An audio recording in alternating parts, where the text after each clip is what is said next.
Hi friends, how are you all of you and my subscribers? I am fine. Friends,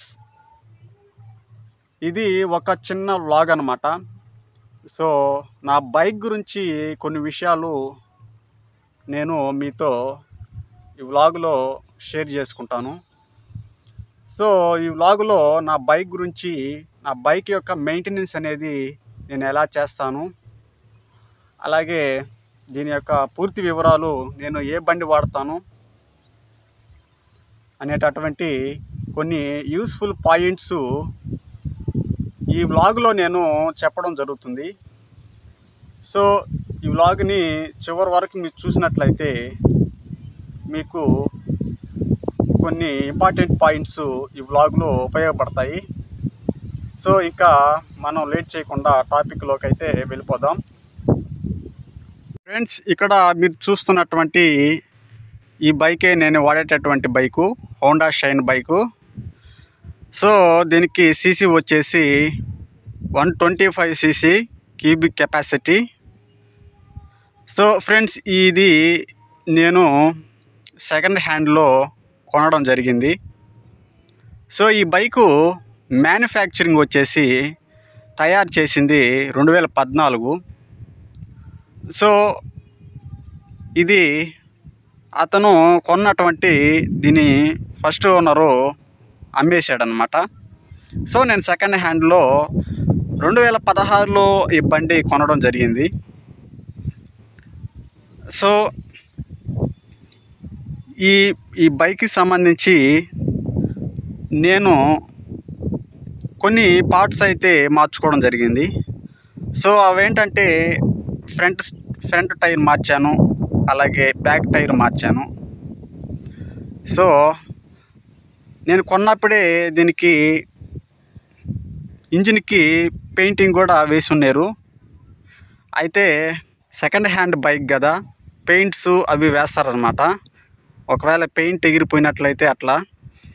so మామూలుగా మన second hand bike కొనేటప్పుడు మామూలుగా దాని యొక్క condition అనేది ఎలా ఉంటుందనే దాని గురించి మనం బైక్ని తోలి చూస్తాము. కాకపోతే నేనేంటంటే నేను ఒక చిన్న ట్రిక్ అయితే స్టార్టింగ్లో వాడడం జరిగింది. మామూలుగా అయితే తోలి చూస్తారు, నేనైతే తోలి చూడలేదు బండిని. సో నేను ఏం చేశానంటే, బైక్ యొక్క కీ ఉన్నది కదా మనకు, ఈ కీ అనేది ఈ కీ అనేదాన్ని నేను ఇలా తిప్పాను అనమాట. సో ఇలా తిప్పిన వెంటనే అది మనం డెలివరీ బండికి ఎట్టయితే టక్కుమని ఇట్ట తిరుగుతుందో ఈ కీ, అలా తిరిగింది.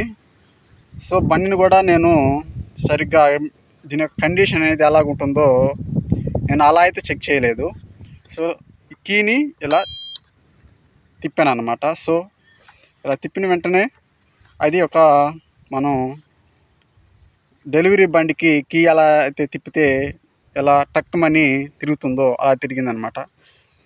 సో అయితే మనం ఒక సామెత వాడతాం కదా, అన్నం ఉడికిందో లేదో ఒక మెతుకు పట్టి చూస్తే చాలు, అన్నం అంత పెట్టి చూడబడలేదు అనే ఒక సామెత ఉంది కదా. అలాగనే నేను కూడా ఆ ట్రిక్ని వాడడం జరిగింది. ఎందుకో ఆ సందర్భంలో నా మైండ్కి అది తట్టిందనమాట.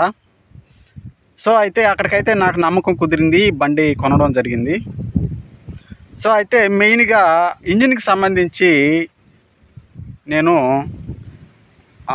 ప్రాబ్లమ్స్ అయితే ఏమి ఫేస్ చేయలేదు. సో ఒకటైతే ఇంజిన్కి సంబంధించి మార్చడం జరిగింది. అదేంటంటే ఇంజిన్ అనేది రీసౌండ్ రావడం జరిగింది. దానికి సంబంధించి ఇంజిన్కి టైమింగ్ చైన్ అనేది ఒకటి ఉంటుంది. ఆ టైమింగ్ చైన్ మాత్రమే ఇంజిన్కి సంబంధించి నేను మార్చడం జరిగింది. అప్పటి నుంచి ఆ రీసౌండ్ అనేది ఆగిపోయి ఇంజిన్ యొక్క సౌండ్ అనేది స్మూత్గా ఉంది. సో హోండా షైన్కి సంబంధించి మనం అంటూ ఉంటాం కదా, హోండా షైన్కి చైన్ పాకెట్స్ ఎక్కువ పోతాయి హోండా షైన్ మెయింటెనెన్స్లో అంటాం కదా. సో నాకైతే నేను 2016లో బండి కొనినప్పటి నుంచి ఈ 2022 దాకా, అంటే ఇప్పటిదాకా హోండా షైన్కి చైన్ అనేది, అదే చైన్ పాకెట్స్ అనేది ఇటీవల 2 months బ్యాక్ మార్చడం జరిగింది. సో ఒక్కసారి చైన్ పాకెట్స్ నేను మార్చడం జరిగింది.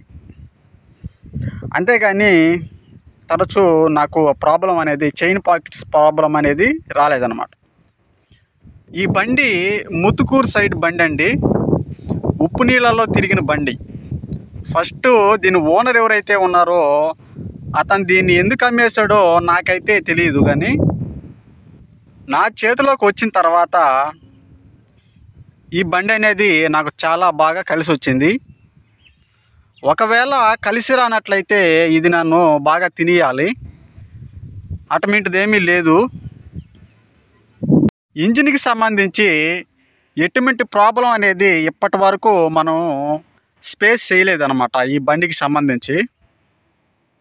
సో మెయిన్గా బైక్కి సంబంధించి చెప్పుకోదలుచుకుంటే ఈ బైక్ అనేది నాకు బాగా కలిసి వచ్చింది.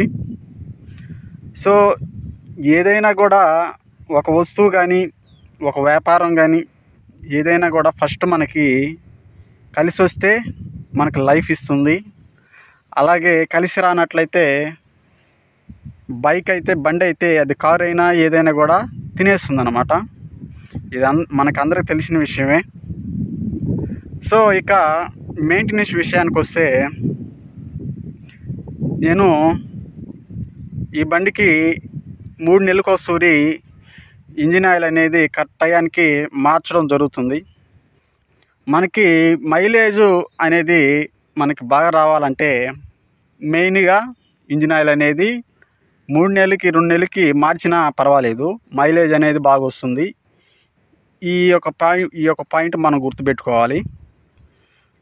సో ఇక నేను మామూలు పెట్రోల్ కంటే పవర్ పెట్రోల్ ఎక్కువ వాడతాను. ఈ పవర్ పెట్రోల్ వల్ల మనకు ఉపయోగం ఏంటంటే, ఇంజిన్ యొక్క మైలేజ్ అనేది కూడా మనకి పెరుగుతుంది. ఇంజిన్ కూడా మనకి స్మూత్గా ఉంటుంది అన్నమాట. లైఫ్ అనేది ఎక్కువ రోజులు ఉంటుంది. అది కూడా మనకి అందరికి తెలిసినటువంటి విషయమే. ఇక బ్యాటరీ విషయానికి వస్తే, దీనికి బ్యాటరీ అనేది మనకి మామూలుగా బైకులకి బ్యాటరీ అనేది 2 years 3 years వారంటీ ఇస్తారు కదా. సో దీనికి వారంటీ అనేది ఎప్పుడు అయిపోయింది. బ్యాటరీ అనేది కూడా సరిగ్గా పనిచేయటం లేదు. సో బ్యాటరీని ఒకదాన్ని మార్పించుకోవాల్సి ఉంటుంది. సో ఇది ఫ్రెండ్స్, నా బైక్ సంబంధించి కొన్ని విషయాలు మీతో నేను షేర్ చేసుకుందామని ఈ చిన్న వ్లాగ్ని చేయడం జరిగింది. సో దీనికి ఒక లైక్ చేయండి, అలాగే మన ఛానల్ని సపోర్ట్ చేస్తారని మనవి. Thank you for watching.